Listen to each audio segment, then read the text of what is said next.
Hi, I'm Donna Sickinger, your Executive Director. And today I want to talk about where and how to find leads. So first let's talk about how a lead funnel works. So the first part is the awareness. Now you'll notice that that is the biggest part, and that's just making people aware of the Pampered shop. The second part would be interest, them having some desire to learn more about the Pampered shop. The third part of the funnel is decision, where they decide that maybe they want to be a host, be a customer, or a potential recruit. And the last step, the smallest one, is when they decide to take action. So what we have to remember is that we want to keep expanding this group of people on a weekly and monthly basis. We don't want to keep going back to the same people week after week, month after month, and expect our business to grow. If we get 3 to 4% response rate, so if you're doing this awareness and you get 3 to 4% of people taking action, that's considered really, really good. So that's what you want to keep in mind, and that's one of the reasons why we often talk about going for 100 no's. If you ask 100 people and get 100 no's, that means you're going to have more people who are taking action. So the larger the number of people you ask, the greater the people who are going to take action, and the larger your business is going to grow. So let's talk a minute about where do we find these people? Where do we get this awareness? And there's a couple of places. The first one, of course, is in everyday life. What are you doing in your everyday life with putting you in front of people who you can introduce to the Pampered shop? So last week we had a person come in and quote us for getting windows replaced in our house. And I asked her if she ever heard of the Pampered shop. We had a lovely conversation about it. I gave her a catalog and I asked her if I could put her on my email list, and she said yes. So she's not a customer yet, she's not a host, she's not really anything other than a person who I've now made aware of the Pampered shop. And the great thing is with our new email marketing system that the Pampered shop is doing for us with our PWS, is through that they will have something for people like that person who is not my customer. They'll have something that is specific to someone to help develop that awareness and that interest, so that hopefully they'll be one of those people who make the decision to take action and become a host, customer, or recruit. So where else can you find leads? Lunch hour or after work party, either doing it at your own workplace or thinking of another workplace, a friend's workplace, a spouse's workplace. Think about pampering a business. So where do you know that businesses, maybe a bank, a hair salon that you go to, all those places that you have exposure to, can you offer to pamper them? And what that means is you bring in a recipe and leave some catalogs for them. What about if you have school-age children, putting some goodies and some catalogs in the teacher lounge? And you could also do that in combination as a fundraiser for something. Hosting something for your own neighbor, so making your neighborhood aware that you are doing the Pampered shop. Doing something like maybe a mystery host. A mystery host is where all of the people that come or place orders go into a draw, and then one of them gets drawn as the host and they get the host benefits. So it's just a great way to share the benefits of the Pampered shop, share the products of the Pampered shop, share some recipes, and let your neighbors know that you are doing Pampered shop. Of course, there's always trade shows, booths, and fairs. Spring and fall are a great time to look for events, and don't discount little community things. They're often super cheap, super short. They're 4 hours and $20 for a table, and it'll give you lots of exposure. Excuse me. What about offering to fundraise for your favorite organization, or if you have children that are involved in something, or you're involved in some type of sports team or organization, or you have a cause that's really near and dear to your heart? Think about doing fundraising.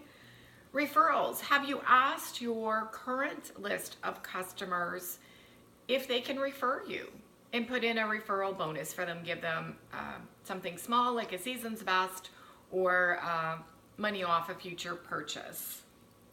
And then of course we have the live or virtual shows. They are obviously a great place to get future business. And remember, when you're doing those, to encourage people to bring friends so that you get exposure to new groups, new circles, and new opportunities for business. And if you're still struggling with sort of where to start and where to get more leads to sort of develop that awareness, think about going back to PC University on Consultant's Corner and look at things like the launch list, where they suggest ideas of where you can launch your Pampered Chef business. And I often, when I get to the place where I don't have any leads, and yes, I often get there, I play this game with myself. It's called Let's Start Again. So if you were going to be starting your business today, who can you reach out to and get your business going from there? So think of those people to add them to your awareness list. And the third part of this is that winners keep score. So 50% of your contacts need to be new contacts. Why? Because new means growth, and growth means that your business is green and growing. Think of the spring when we plant lots of seeds, and not all of them come up as fruits or vegetables, but some of them do and some of them don't. So the more you plant, the more opportunity that you have for success. The number one reason why people do not have enough business and why they struggle is simply because they're not asking enough people. So remember, in the beginning I talked about 100 no's. So really you need to think about every no brings you closer to a yes. And it's okay, everyone doesn't have to host, everyone doesn't have to become a consultant. We like full paying customers as well. But not everyone will be right for the business at this moment. People will be distracted with other things going on in their lives, and that's okay. All we want to do at this stage is develop a big pool of people that are aware of our business so that they can go through the funnel. And when the time is right, or when we send a great PWS, the company sends one for us, that excites them about something, then hopefully they'll decide to take action. So it's really important to track what you're doing, because it's so easy to think, oh my goodness, I've been working so hard on my business this month. And I've talked to so many people. In fact, one of my favorite phrases that people often say to me is, I've already asked everyone. Really? Everyone? Everyone you know? Everyone within, a 20-mile radius of where you live? I don't think so. I haven't done that, and I know nobody in the business has asked everyone. You never can ask everyone. So keep asking. But I also want you to keep track so that you know that you are taking action. You're not just thinking about it, you are actually taking action.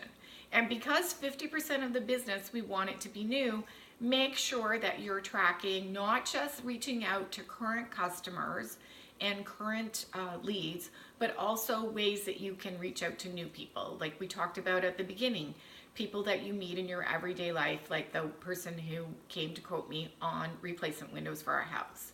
All those people get added to your funnel, and the more people that get added, the better. So you need to keep track to know that you're actually moving forward and you are taking action. It doesn't have to take hours every day.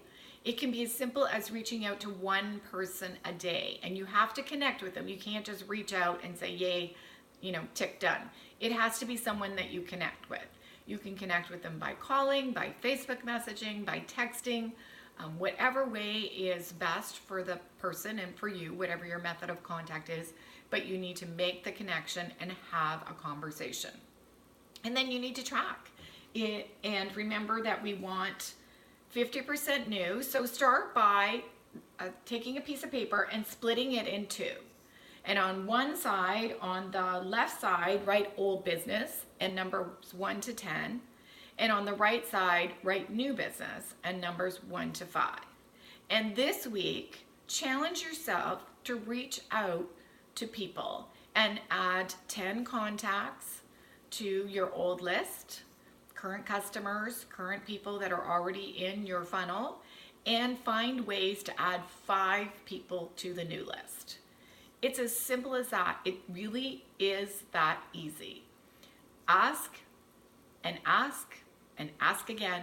And if they say no, don't forget to ask, is it no, not now, or no, not ever? Because for a lot of people, it's just no, not now. That's okay. They can still go into your lead pool. They can still get great information, recipes, and ideas for Pampered Chef. And when the time is right, they will take action. So will you do that? Start tracking, start reaching out, and expand your pool of people. And before you know it, you'll have more business than you ever thought was possible. Have a great day.